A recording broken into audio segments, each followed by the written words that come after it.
What was it like for you watching that game?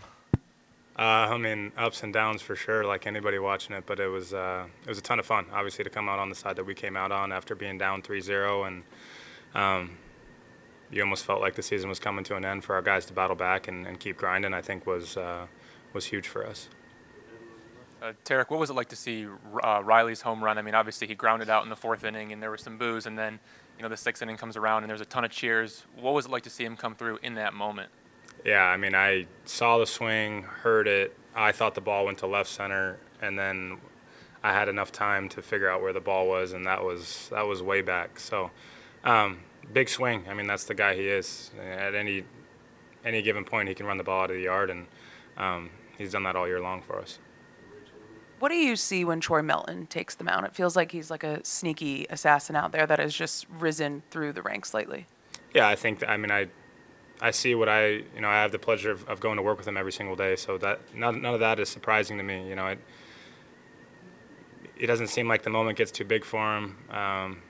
He just focused on what he does, and that's throwing strikes, going right after guys, getting into leverage, doing all the things that pitching is all about. So it's fun to watch, especially he was kind of thrown into the fire, for us in terms of coming up and a couple starts and then thrown right into leverage innings for us, and he's been great through it all. And I think that just speaks to probably his preparation and who he is as a person. Tarik, Game 5 ALDS, you kind of been there not that long ago. Yeah. A lot has happened between then and now. How are you kind of facing this challenge? And whatever happened last year in Game 5, no motivation, just kind of this is a new start for you. Nothing mattered from previous. Yeah, I mean, I'll let you guys create the narrative. I'm going to just do what I do best, and that's play baseball and try to execute pitches. That's when I'm at my best. The game's still the game. But, yeah, I'll let you guys write the stories and do your guys' jobs, but you're not going to get anything from me. Well, maybe I'll try. But just to follow up to that, have you taken anything out of those winner-take-all games that you think gives you not an edge, but the experience to know even more exactly what to expect? Yeah, like I've said before, I mean, the experience of playoff baseball, I understand winner go-home games are a little bit different, but, every game means a ton. So it's not like Game 1 or Game 2 or Game 3 are any different than Game 5, in terms of wins and losses. But the game stays the game, and that's kind of what you're going to hear me reiterate is I just need to be focused on, being pitch by pitch and trying to execute the game plan that, that we'll create. So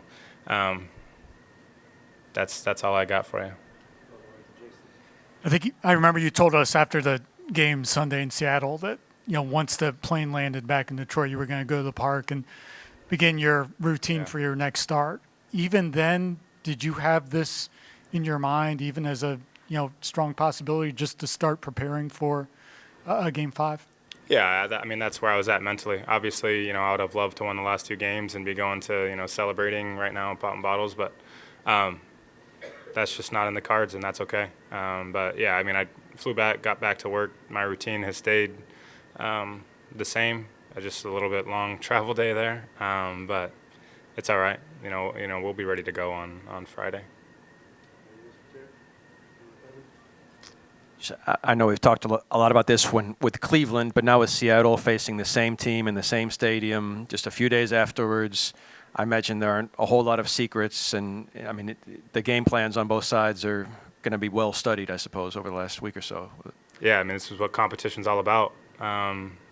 This is why you play the game, for Game 5s. I mean, even in 7 games, right, you have an opportunity to throw 3. I threw 3 against Cleveland, my last 3 starts of the year, or, 2, and then first game of the wild card. But, yeah, it's competition, and I think that's going to bring out the best in everyone involved, and that's why this game is so beautiful. We're going to be able to go experience that on Friday.